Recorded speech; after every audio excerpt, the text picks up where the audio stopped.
Salut à toutes et tous, c'est Yacine, bienvenue dans ce nouvel épisode de Dans la tête d'un CEO. Aujourd'hui, petit tour dans ma tête, on se met à l'aise, on est en plein canap', c'est parti. Bon, qu'est-ce qu'on va parler, enfin de quoi on va parler aujourd'hui? Déjà si on parle français c'est mieux. Je vais vous parler aujourd'hui de la Creator Economy. La Creator Economy, celle dans laquelle je baigne, dans laquelle nous trouvons actuellement, vu que vous consommez ce contenu. Je me suis souvent pas identifié à cette industrie. Très longtemps, je me disais non, moi je crée du contenu, mais rien à voir. Je suis pas du tout un créateur de contenu. Gros paradoxe. Pourquoi? Parce que je ne cautionnais pas l'idée. En fait, je vois ce que beaucoup de personnes font, et quand elles créent du contenu, elles font deux choses. Soit elles monétisent leur audience, ou plutôt dans monétiser leur audience, disons que c'est leur truc. En gros, soit elles ont beaucoup de personnes qui les suivent et elles vont leur proposer des services et là elles sont rémunérées soit en fixe, soit en variable, soit les deux. Donc on peut faire de l'affiliation ou même de UGC, c'est encore autre chose. Mais bon, ça d'ailleurs je comprends même pas. On voit les mêmes têtes, ils nous proposent 50 services et faut croire que ça marche, hein. Si les gens le font, faut croire que ça marche. Mais passons. Ah, vous l'aurez compris, je vous dis maintenant. Je suis pas un enfant de YouTube et des influenceurs. J'ai eu des idées très préconçues là-dessus. Aujourd'hui, non. Mais je sais où est-ce que je m'inscris. Donc voilà, je vous reparle de ces personnes qui monétisent, qui vont vendre en fait des choses à leur audience, qui vont essayer de faire en sorte que leur audience dépense de l'argent selon leurs recommandations. Et puis après, il y a les autres personnes qui servent leur audience. On pourrait croire que ce serait des formations. J'ai envie de dire oui, mais j'ai aussi envie de dire qu'il y a eu beaucoup de bullshit, tu vois, dans les formations. Et puis pareil, combien de personnes font des formations pour ensuite te proposer de l'affiliation? Donc j'ai un peu du mal avec ça. Et c'est dommage parce que la formation, l'éducation, c'est la seule chose sur laquelle on peut capitaliser à vie. C'est la chose pour laquelle, tu vois, pour certaines personnes, une formation peut aider, et pour d'autres ça aura un déclic, c'est une valeur immense, quoi. Donc voilà, à titre perso, j'ai pas suivi beaucoup de formations dans ma vie pour être capable de m'identifier en fait à certaines d'entre elles et me dire que c'est un bon business, un bon créneau, peu importe. En revanche, ceux qui servent leur audience, donc il y a ça, il y a aussi d'autres personnes qui créent potentiellement, je sais pas, j'invente, ne serait-ce que demander et faire un appel aux dons de son audience pour une cause, c'est magnifique. D'autres qui utilisent, même pas financièrement, mais bon là on n'est plus dans du ROI financier, mais leur audience pour véhiculer des messages. Et puis après il y en a qui utilisent leur audience pour lancer des projets. Je vais penser par exemple à des créateurs de contenu, quelques-uns qui ont vraiment percé. Des gens qui sont carrément sortis de cette plateforme de création de contenu pour aller dans le cinéma ou dans d'autres aspects, même être journaliste, etc. demain. Ça, je pars du principe que c'est en fait l'audience qui leur a permis d'accéder là, mais en fait c'est de la visibilité qu'ils vendent. Ils vendent rien à leur audience directement. Malheureusement, il y en a plein qui font les deux, etc. Moi, en tout cas, à titre perso, je vais être très honnête, il est hors de question que je prenne de l'argent et en plus je suis un crevard, ça on pourra en reparler, j'ai un gros... Ah, ça c'est un autre sujet de podcast. J'ai un putain de problème avec l'argent, j'ai beaucoup de mal à dépenser, etc. Non pas que j'ai peur de manquer, mais en tout cas je sais pas comment dire, mais il y a beaucoup de choses qui ne valent pas leur prix. Et donc du coup moi je tergiverse et je me dis non mais c'est mort. Et en fait ce que je voulais vous dire c'est qu'il est hors de question que je vende quelque chose à des gens si moi je suis pas prêt à l'acheter. C'est clair, net et précis. Donc, ce que je veux créer, évidemment, un jour, ce sera vendre en B2C, donc vraiment très large, à des gens. Et je pense que ça véhiculera plutôt ça se matérialisera sous de l'éducation et c'est pas palpable. Ce sera, pour moi, c'est de l'inspiration. Je crois pas du tout en la théorie, beaucoup plus en la pratique. Je crois beaucoup, au retour d'expérience. Vous l'aurez compris, d'ailleurs, je vais vous parler de l'autre chose, c'est explorateur versus expert. Mais en gros, moi, ce que je veux, c'est que si demain je propose un service ou un produit à mon audience, même si ça correspond à 2% de mon audience qui sont intéressés, ils sont intéressés et ce produit vaut ça. Là, je viens d'avoir un flashback, c'est les pizzas de Mister V. Je sais pas, en plus, je les ai goûtées. Elles sont pas si mauvaises. Je sais pas si, d'un point de vue nutritionnel, si c'est bon. Dans tous les cas, on pourrait aussi se dire Buitoni et toutes les autres marques là qui ont fait de la merde, qui vendent des pizzas chères et pas bonnes. Donc lui, il est arrivé sur un créneau intéressant. Maintenant, est-ce qu'il vend ça? Non, parce qu'il ne fait pas de l'affiliation. Je pense que là, son audience lui a permis, avec une certaine notoriété, de s'inventer, j'allais dire entrepreneur ou pizzaiolo, surgelé en tout cas. Mais, et puis après, il a été hyper bon hein, sur sa com, etc. Mais je crois que je préfère 10 fois plus un Mister V qui fait ça que je sais pas s'il y en a eu d'autres qui ont proposé de l'affiliation sur. J'ai même pas envie de parler des produits, quoi, mais même les produits de beauté, même faire de l'affiliation pour des marques. Moi, en tout cas, je sais que c'est pas mon délire. Et le jour où vous me verrez faire des codes promo, je vous avoue, c'est déjà arrivé une ou deux fois et je suis pas du tout à l'aise. En fait, je suis pas à l'aise à l'idée de me dire que je bosse avec des marques qui ont l'optique de prendre de l'argent à mes invités. À mes invités, à mon audience, ou à mes invités d'ailleurs. Et d'ailleurs, c'est pour ça que je dis que tous mes sponsors, ou enfin mes partenaires, clairement, il n'y en a aucun à qui je vends un message commercial. Je leur dis, si on bosse ensemble, c'est parce que vous êtes là, non pas pour vendre quelque chose à mon audience, mais la servir et nous permettre, du coup, via notre mission, de la servir et de les inspirer à miser sur eux et à entreprendre.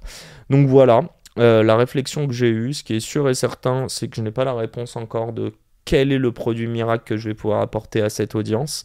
Mais je l'ai toujours pas cette audience, hein. Je parle pas de vous les amis là, je parle de surtout, bon j'espère que vous me suivrez, vous serez les premiers à suivre ce nouveau projet, mais je parle vraiment du prochain projet que j'ai envie de monter, qui j'espère, déjà il y aura plus de budget et il y aura plus d'invités, on sera pas que deux, et surtout j'espère que ça touchera encore plus de personnes et que ça visera à démocratiser l'entrepreneuriat, miser sur soi, prendre des risques, vivre sa vie quoi en fait. Donc voilà, et pour vous parler juste d'explorateur versus expert, c'est drôle, j'en avais parlé avec Maxence Tison, qui lui est un créateur de contenu, qui a une boîte aussi où il accompagne des entrepreneurs sur le personal branding. Et en gros, il y a un peu, je pense que d'ailleurs sur LinkedIn, c'est ce qui m'énerve, c'est que je vois beaucoup d'experts. Et d'ailleurs, c'est eux qui, enfin, souvent ils sont là, ils te parlent de la phrase d'accroche, blablabla. Bon, Max aussi en parle, moi je sais que ces codes-là, je les aime beaucoup moins. Mais c'est vraiment de dire, souvent c'est voilà ce qu'il faut faire pour devenir ça, ou ne fais surtout pas ça si tu veux faire ça. Et en fait, genre, pas du tout. Moi, j'aimerais qu'on revienne à des choses beaucoup plus terre à terre. J'aimerais que les vidéos que vous consommiez, elles vous fassent sentir bien, que vous appreniez des choses et pas que vous sortiez d'Instagram en vous disant putain, je me sens comme une merde. Et je crois, hein, j'ai lu ça là il y a pas longtemps, qu'après Instagram, quand on ferme Instagram, apparemment on sécrète, je sais pas quelles émotions, mais ça corrobore avec une mini dépression quoi. Donc c'est se dire en gros c'est toutes les paillettes et après on revient un peu à la vie normale, on est tout seul dans son bed ou sur le trône, bref, vous voyez très bien de quoi je parle, faites pas genre. Et donc moi la technique d'explorateur en fait elle est venue pardon, hyper naturellement parce que je me sens totalement illégitime, mais totalement illégitime à vous donner quelconque conseil.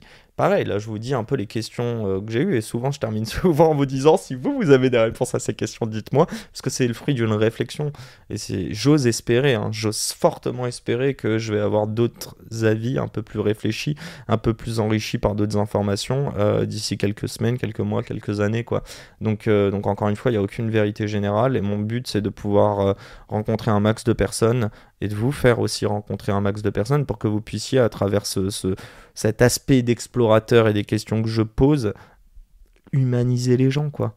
Et que moi, par moment, je regardais des gens avec des yeux de merlan-frit.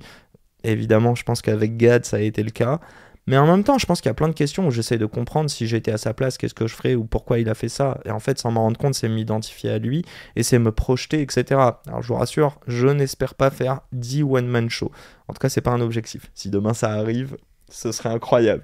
Mais par contre, tu deviens critique, quoi. C'est comme quand tu adores, je sais pas, tu vas au cinéma, t'adores regarder des films. Bon, bah, au bout d'un moment, tu vas être critique sur la musique, les plans séquences, la réalisation, etc. Ça veut pas dire que tu vas être réalisateur, mais ça veut dire que tu comprends, en fait, le process de travail qu'il y a eu là-dessus. Et encore une fois, moi, je préfère ça plutôt que être un expert. Et je vais vous dire un truc intéressant quand même. Le gars se jette des fleurs, désolé. C'est mal sorti comme ça. Mais le truc que je trouve drôle, en fait, la réflexion que j'ai, c'est combien de créateurs de contenu sont explorateurs versus experts. Déjà, je pense qu'il y a beaucoup plus d'experts que d'explorateurs. Alors qu'en réalité, la créa de contenu qui est l'explorateur, c'est en fait la suite un peu du journalisme. Hein. C'est aller poser des questions et chercher des informations. Et surtout, combien de ces gens qui sont explorateurs vendent des formations, en fait. Et il est hors de question que demain je vous crée une formation pour créer un podcast. Je vous le dis dès maintenant, c'est déjà arrivé des dizaines de fois. Vous m'envoyez un email, je vous enverrai les infos de tout ce que j'utilise. Donc voilà quoi, après ça, on apprend avec le tas, etc. Et la manière dont je fais mon podcast est propre à moi. Donc voilà, je vous vendrai jamais une formation là-dessus, mais ce que je veux dire c'est qu'il y a très peu de personnes, et pareil, suis-je vraiment un expert du podcast? Non, je suis un expert de mon podcast que j'anime depuis 5 ans, mais mon podcast il n'a rien à voir avec les autres podcasts, parce que chaque podcast est unique. Je connais juste la plateforme, et franchement les amis, si vous êtes sur Instagram, Facebook avant, etc., ou LinkedIn, toutes les plateformes, vous devriez pouvoir, avec quelques tutos, bien vous en servir. Bref, donc voilà, donc en gros, je reviens à ça. Moi, j'ai un gros syndrome d'imposteur sur l'expertise, et le jour où je suis expert, par exemple, je m'estime expert à ma petite échelle sur un truc, c'est la capacité à aller parler à des gens et les approcher. En fait, cette expertise, je veux la mettre au service de quelque chose. En fait, c'est la pierre angulaire de mon produit ou de mon service. Mais je ne veux pas faire payer pour ça. Je veux faire payer pour un truc que je build on top of it. Sorry pour les anglicismes. Mais vraiment, pour moi, c'est logique, quoi. C'est ça qui est pérenne. Et pareil, c'est comme si je vous disais l'avantage compétitif d'une boîte, c'est ses employés. Oui, bah, dans ce cas-là, tu ne vends pas tes employés. Les employés travaillent ensemble, créent un produit, et c'est ce produit qui représente la valeur ajoutée. Donc voilà, hâte de vous parler de la suite. On a enregistré pendant 11 minutes 30, ça va. Aujourd'hui, c'est un podcast un peu plus court. Prochain épisode, j'ai envie de vous parler de quoi? Je vais vous parler très rapidement de l'argent. Je crois que je vais vous parler de l'argent. Allez, let's go. Grand merci de m'écouter. Petit outro très rapide, mais continuez à vous abonner s'il vous plaît, ça fait grave plaisir, et surtout ça permet continuellement de faire ce podcast, mais surtout de financer ces prochains projets. Vous l'aurez compris. Pour vous donner un ordre d'idée sur ce prochain projet, j'attendais des partenaires, et puis là je pense que je vais partir sur un premier pilote que je vais moi financer, et qui est chiffré entre 25 et 35 000 euros. C'est très cher, et en même temps j'ose espérer, si mes ambitions sont... Enfin, si en tout cas mes ambitions sont réalisables, que ces 25 ou 30 000 euros, on les rentabilisera de manière beaucoup plus exponentielle une fois qu'on aura créé cette audience et cette marque. Donc voilà, pareil, si vous vous identifiez ou si ça vous parle ce que je raconte, pinguez-moi. Je passe ma vie en ce moment à envoyer des messages à des gens qui sont sur de l'éducation, qui sont sur des sujets qui me ressemblent ou qui m'intéressent, enfin qui ressemblent à ce que je veux créer. Donc si vous y identifiez, n'hésitez pas. À très vite, un grand merde, misez sur vous, prenez des risques. Ciao, ciao.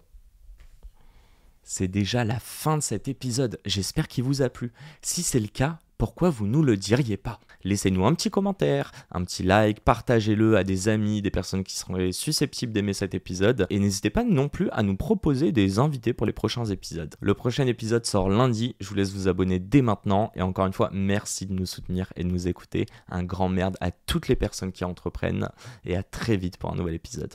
Ciao ciao.